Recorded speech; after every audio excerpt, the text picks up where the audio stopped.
आज एक बहुत ही अति महत्वपूर्ण विषय के ऊपर हमें एक बात कहनी है। जिस प्रकार से भारतीय जनता पार्टी और आरएसएस का भ्रष्टाचार के आकंठ में डूबने का जो प्रमाण इन दिनों राजस्थान में सामने आया है, पूरे देश और प्रदेश में इस बात की चर्चा है कि जिस प्रकार से राजस्थान में एक मेयर के पति ने आरएसएस के दफ्तर के अंदर आरएसएस के प्रमुख के सामने उसकी मौजूदगी में, उसकी मध्यस्थता में बीवीजी कंपनी को 276 करोड़ रुपए के भुगतान की एवज में 10% कमीशन मांगने का जो ऑडियो और वीडियो जारी हुआ,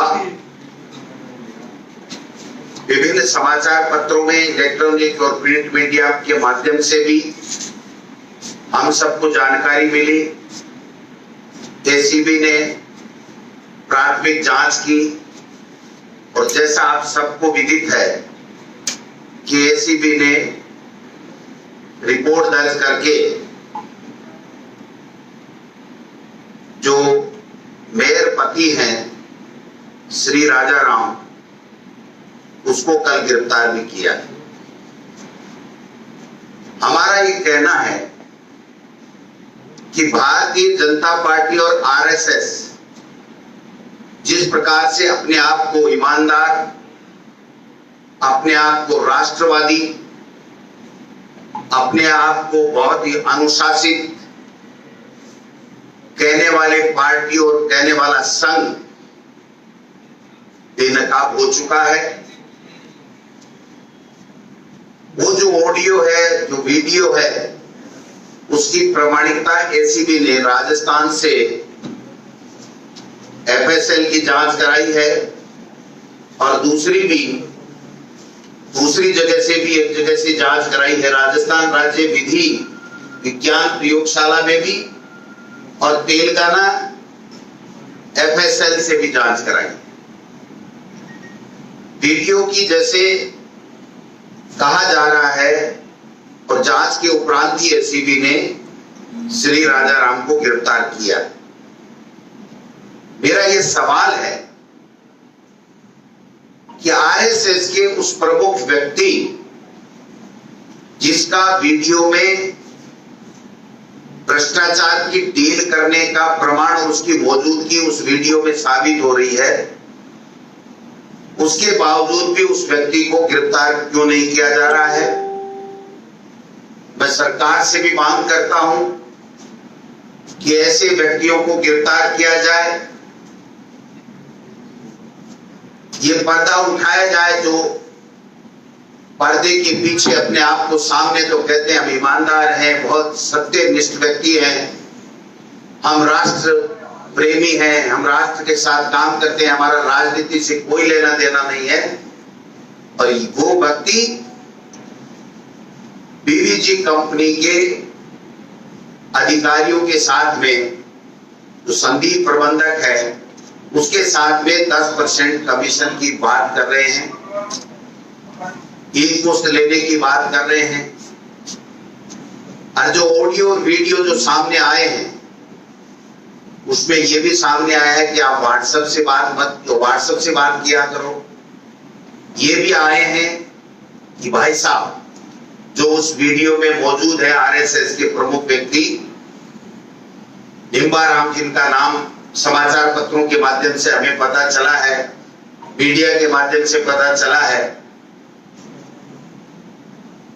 उस व्यक्ति ये कह रहा है कि कमेटियों की आपकी जिम्मेदारी आपको संभालना है और मेरे बारे में किसी को बताना मत। राजाराम कह रहा है कि भाई साहब किसी से मिलते ही नहीं है, आपसे ही मिले हैं, आप किसी को ये बात मत बताना। ये कुकृत्य, ये भ्रष्टाचार आरएसएस के प्रमुख के कहने पे उसकी मौजूदगी में हो रहा है। भाजपा और आरएसएस के लोग धर्म की आड़ में अपने आप को राष्ट्र प्रेमी, राष्ट्रवादी कहकर के जो कारगुजारियां, जो भ्रष्टाचार कर रहे हैं, ये अब सबके सामने आ चुका है। जो राम मंदिर ट्रस्ट है, उसमें आपने देखा होगा कि 2 करोड़ की जमीन उसी दिन 18.5 करोड़ रुपए में डील होती है। ये धर्म के नाम पर चंदा उगाते हैं, उस चंदे में भी धंधा करते हैं, बेईमानी करते हैं और बेईमानी की पराकाष्ठा करते हैं। ऐसे लोगों का पूरे देश में इनका चेहरा बेनकाब हो चुका है कि ये भ्रष्टाचार में आकंठ डूबे हुए हैं। ऐसे लोगों के खिलाफ कार्रवाई होनी चाहिए। ऐसे लोगों का समाज में बहिष्कार होना चाहिए और ऐसे लोगों को तुरंत गिरफ्तार करना चाहिए जो इस पूरे के पूरे भ्रष्टाचार के इस जाल में आ चुके हैं, प्रमाणित हो चुके हैं, उनको ऑडियो और वीडियो। तो मैं प्रदेश कांग्रेस कमेटी की तरफ से हमारी सरकार से और एसीबी से मांग करता हूं कि जो भी इसमें दोषी व्यक्ति हों उनको तुरंत गिरफ्तार किया जाए। उसमें भी धंधा करते हैं, उसमें भी बेईमानी करते हैं। सबसे भी आग्रह करता हूं कि ऐसे लोगों को समय रहते सलाखों के पीछे भेजा जाना चाहिए। उसमें आप सब भी सही के साथ खड़े हों, क्योंकि राजस्थान में मुख्यमंत्री अशोक गहलोत के नेतृत्व में हमारी कांग्रेस के कार्यकर्ताओं के मेहनत में बनी हुई सरकार भ्रष्टाचार में जीरो टॉलरेंस के आधार पर काम करती है, आगे भी करती रहेगी। धन्यवाद। और प्रोफेसर जी, आपने खुद की सरकार से डिमांड की, क्यों नहीं करनी चाहिए? जब प्रमाणित हो गया, रिपोर्ट दर्ज हो गई, तो सरकार हमारी है, तो हमको सरकार से भी मांग करनी चाहिए और इन बेईमान लोगों को उजागर भी करना चाहिए। ये राष्ट्रवाद का चोला पहने हुए हैं, अनुशासन का और ईमानदारी का चोला पहनने वाले लोग जब इस तरीके के भ्रष्टाचार में डूब करके ऐसे कंपनियों से अगर कमीशन लेने की पेमेंट देंगे तो क्यों नहीं चर्चा होगी, क्यों नहीं उनको एक्सपोज किया जाना चाहिए, क्यों नहीं उनके खिलाफ कार्रवाई होनी चाहिए? देखिए, सवाल ये है, सरकार आपकी है, आपको मांग करनी पड़ रही है, क्या कोई दबाव है, कोई रोक रहा है उनको गिरफ्तार करने से? मैं तो गिरफ्तार करना चाहिए ये मांग कर रहा हूँ, रोक कौन रहा है? कोई क्या गिरफ्तार किया ही है ना? आ रहा है एसीबी के ऊपर कि उनको गिरफ्तार नहीं किया जाए, तो आपको डिमांड करनी पड़ रही है। ये तो आप देखिए, मोदी सरकार जिस प्रकार से राज्य सरकारों पे अंकुश लगाने का काम करती है, आपने देखा यहाँ पर एक एफआईआर लॉन्च हुई, गजेंद्र सिंह जी ने यहाँ के कोई भी वाकये की दिल्ली में जाकर के रिपोर्ट दर्ज कराई। तो ये लोग बात कुछ भी कर सकते हैं, इसलिए हम ये चाहते हैं कि दूध का दूध, पानी का पानी होना चाहिए। ऐसे लोगों को तुरंत गिरफ्तार किया जाना चाहिए।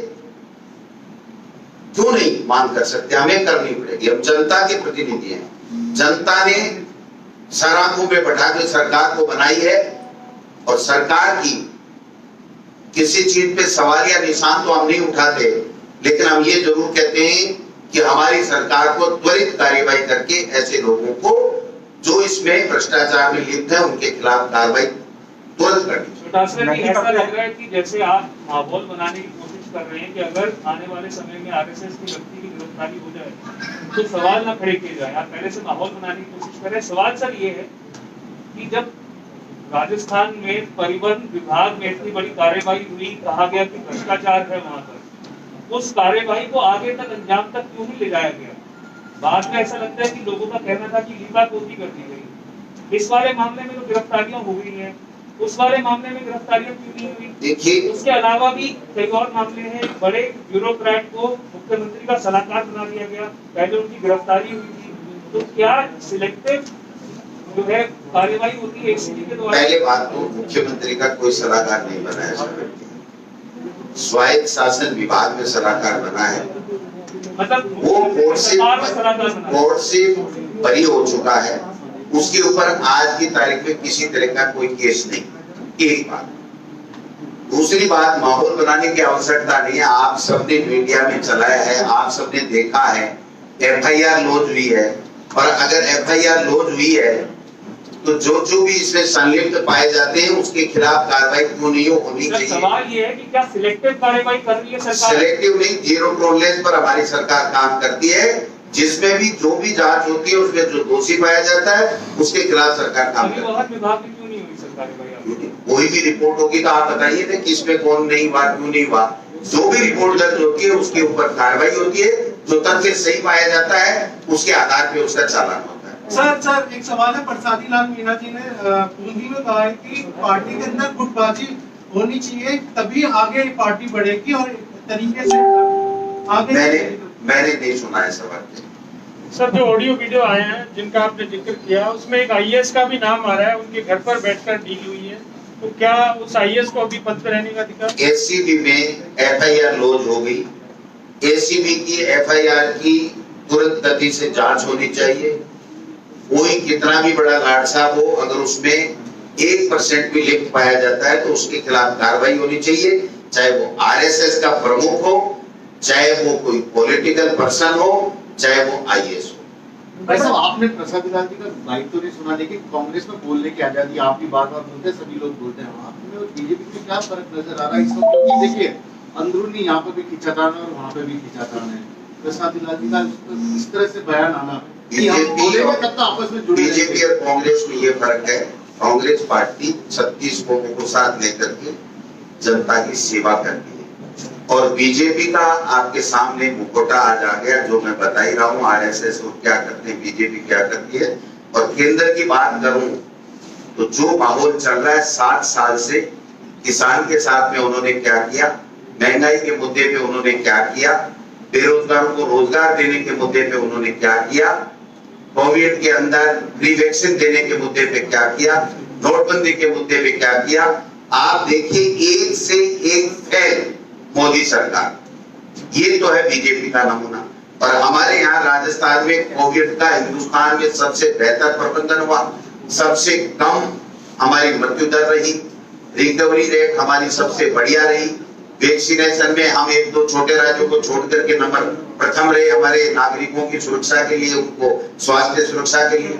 तो हमारे में और उनमें इतना फर्क है कि ये लोग चंदे में भी चोरी करते हैं, धर्म के आधार पे लोगों को बांटने का काम करते हैं और जो एजेंडा पहले देते हैं चुनाव से पहले, उस एजेंडे पे काम नहीं करके दूसरे एजेंडे ला करके भाई को भाई से लड़ा के सत्ता में काबिज होने की बात करते हैं। कांग्रेस कभी ऐसा नहीं करती। ये जो कार्रवाई हुई है पूरी एसीबी वाली जो कार्रवाई हुई है उसमें कि कहा जा रहा है कि बीजेपी का एक धड़ा है वो कांग्रेस के साथ मिलकर के और आरएसएस को आगे इसमें विवादास्पद बनाने की कोशिश कर रहा है। बीजेपी के धड़े का ये आरोप है।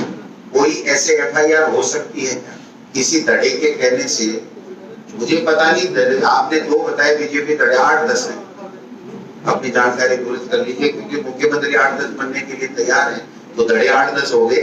लेकिन किसी के कहने से कोई कार्रवाई, प्रीलिमिनरी इंक्वायरी हुई है, ऑडियो और वीडियो की एफएसएल 2 जगह से जांच हुई है, उसके बाद में एफआईआर हुई है, उसके बाद में एक व्यक्ति की गिरफ्तारी हुई है। तो अगर अन्य संलिप्त व्यक्ति हैं तो उनके खिलाफ भी कार्रवाई क्यों नहीं होनी चाहिए, वो गिरफ्तार क्यों नहीं होने चाहिए? सर, कंप्यूटर ग्रेजुएट्स हफ्तों तक राजस्थान में आंदोलन करने के बाद दिल्ली पहुंच गए हैं। राजस्थान दिल्ली के 24 अक्टूबर रोड के बाहर वो आंदोलन कर रहे हैं। उनकी मांग है कि प्रियंका गांधी जो यूपी के बारे में कहती है वही राजस्थान में भी लागू हो। देखिए, कंप्यूटर शिक्षक की जो बात है उसमें हमने अनुदेशक लेने की बात की, और अगर हम व्याख्याता लेंगे कंप्यूटर के तो बाकायदा हम स्थायी लेंगे। फिर भी मैंने कल ही मेरे अधिकारियों को ये कहा है कि इसके ऊपर हम लोग पुनर्विचार करें, इसके ऊपर दोबारा एक कमेटी बैठा करके हम लोग चर्चा करें कि क्या इसका कोई स्थायी हल निकल सकता है। इतना मैं कह सकता हूं कि राजस्थान की सरकार किसी भी व्यक्ति को अब कोई नौकरी देगी, उसको कभी भी समय से पहले उसका जो भी मैच्योरिटी डेट जो सेवानिवृत्ति की होती है उससे पहले नहीं निकालेगी, ये मैं आपको कह सकता हूं। फिर भी हम लोग जनता के लोग हैं, जनता के चुने हुए लोग हैं। ये जो बेरोजगार छात्र, जो शिक्षित बेरोजगार हैं, इनको कैसे ज्यादा से ज्यादा नौकरियां मिले, कैसे इनको स्थायी इनकी समस्याओं का हल निकले, इसके लिए हमारी सरकार मुख्यमंत्री अशोक गहलोत के नेतृत्व में पूरी तरीके से पारदर्शिता के साथ में, बड़ी संवेदनशीलता के साथ में काम कर रही है। इस मुद्दे को भी हम दोबारा दिखवा लेते हैं। अगर कोई किस तरह का कोई चीज इसमें मिल सकती है जो हम कर सकते हैं कानून में रखे, वो यथासंभव सब चीजें जो कानून सम्मत है वो हम इन बेरोजगार छात्रों के लिए करें। कमेटी बना सर जिलाध्यक्षों के जो मैंने कल ही बोला है कि इसके ऊपर हम लोग दोबारा चर्चा करेंगे विभाग में बैठ करके, विज्ञप्ति निकालने से पहले कि क्या इसमें हम लोग और कोई बेहतर तरीका निकल सकता है जिससे बच्चों की किसी तरह की जो चर्चा है वो समाप्त हो। सर जिलाध्यक्षों की जो लिस्ट है सीधे मांगी गई है, तो क्या पीसीसी को बाईपास किया जा रहा है? पीसीसी से तो मांगते मांगते 4 महीने हो गए। पीसीसी ने हमारे जो सचिव है, सेक्रेटरी है, उनको कहा है, वो ला रहे हैं। एआईसीसी ले, पीसीसी ले, सब लेंगे और लेने के बाद में एक चर्चा करके सब नेताओं के साथ में, वरिष्ठ नेताओं के साथ में, फिर आला कमान को प्रदेश कांग्रेस कमेटी की तरफ से प्रस्ताव भेजेंगे और प्रदेश कांग्रेस कमेटी के प्रस्ताव के ऊपर आला कमान निर्णय करेंगे। बहुत टाइम लग गया है सर। कोई ज्यादा टाइम नहीं लगेगा, आप चिंता मत करो। चर्चा सर इसलिए हो गई, सीधे मांगी जा रही है, बाईपास कोई बाईपास नहीं, मेरे से भी मांगे गए हैं। एआईसीसी प्रदेश कांग्रेस कमेटी के तमाम पदाधिकारी को ये कह रही है कि आपको काफी दिन हो गए कहते हुए आप नाम लाइए, इसमें कोई गलत नहीं है। एआईसीसी, पीसीसी सब मिलकर के नाम लेकर के फील्ड से जो संभावित नेता हैं, जो जिलाध्यक्ष के या ब्लॉक अध्यक्ष के उम्मीदवार हैं, उनके नाम लेकर के एक पैनल बना करके हम लोग चर्चा करके और फिर प्रदेश कांग्रेस कमेटी की तरफ से एक प्रस्ताव भेजेंगे जिसपे आला कमान निर्णय करेगा। 2.5 साल आपको इसी में लग के नाम नहीं भेज पाए आप किसको? 2.5 साल में नाम ही नहीं। 2.5 साल कब हो गए? अब सरकार हो गई नहीं, 2.5 साल सरकार भेजी। ये तो 11.5 महीने, 11.5 महीने में। मेरे भाई बात मत हो, 2.5 साल 11 महीने। आपका क्या है, थोड़ा सा एंगल दूसरा रहता है तो आप उससे निकल गया। मैं माफी चाहता हूँ, 2.5 साल नहीं, मैं 12 महीने। चलो आपकी बात मान लेता हूँ, साल भर हो गए। हाँ, साल भर में क्या नाम नहीं कर पाए? पीसीसी किसका? 39 सदस्यों की लिस्ट निकाली थी हमने। पीसीसी पहले पदाधिकारी बनेंगे, पीसीसी के पदाधिकारी फील्ड से नाम लेकर के आएंगे, उसके बाद में ही तो अच्छा पैनल बनेगा और पैनल पे हम लोग सब वरिष्ठ नेता विचार करके आला कमान को प्रस्ताव देंगे और वो प्रस्ताव हमारा आला कमान मंजूर करेगा तो आपको हम सब बैठ करके उसकी घोषणा हो जाएगी। ये कब तक हो पाएगी सर? आपने और बाकी साहब ने कहा था जून तक हो जाएगा, निकल गया। आप जल्दी उम्मीद करोगे इस तरह की प्रेस कॉन्फ्रेंस दोबारा करेंगे। सर एक सवाल है, कल की बैठक में एक बात आई थी कि मनोनीत पार्षद को लेकर जो नियमों की अवहेलना हो रही है, जो अजय माकन जी ने कहा था उस अनुसार नहीं बन रहे, एक वाल्मीकि लिया जाएगा, त्योहाराबाद को नहीं मनाया जाएगा। ऐसा कुछ भी नहीं है। जब भी राजनीतिक नियुक्तियां होती है, मंत्रिमंडल विस्तार होता है, कार्यकारिणी का गठन होता है, तो कार्यकर्ता कांग्रेस में बहुत हैं जो सक्षम हैं, लेकिन जब चयन होता है तो उनमें से जितनी सीटें होती है उतने का ही चयन हो पाता है। इसलिए ऐसा कहना कि चयन गलत हो गया, निश्चित रूप से कुछ रह गए होंगे तो उन लोगों को अन्य जगह पे सम्मानजनक पद के ऊपर उनको एकोमोडेट किया जाएगा। सर, कल मुख्यमंत्री जी ने कहा है कि राजस्थान में करीब 75 लाख लोग ड्यू हो जाएंगे दूसरी डोज की वैक्सीन के लिए जुलाई के महीने में, और उन्होंने कहा कि केंद्र की तरफ से केवल करीब 65 लाख वैक्सीन का तय किया गया है। तो क्या लगता है कि केंद्र की सरकार भेदभाव कर रही है? कांग्रेस क्या कर रही है? वो तो आप और हम सबके सामने है। देश की जनता ने देखा है कि जब भी महामारी आती है और उसकी वैक्सीन आती है तो केंद्र सरकार पूरी दुनिया में कहीं भी किसी भी देश में वो उपलब्ध कराता है वैक्सीन और फ्री में कराता है। हमारे देश के प्रधानमंत्री के बयान आप पढ़ लीजिए, नड्डा जी के बयान आप पढ़ लीजिए, उन्होंने तो दूसरी वेव आने से पहले ही कह दिया था हम तो सब आ गए हमारे पास में, तो कोई अब ये कोरोना वगैरह नहीं है, और ऐसे में उनकी तैयारी नहीं थी। आज वैक्सीन का जो ऑर्डर दे रहे हैं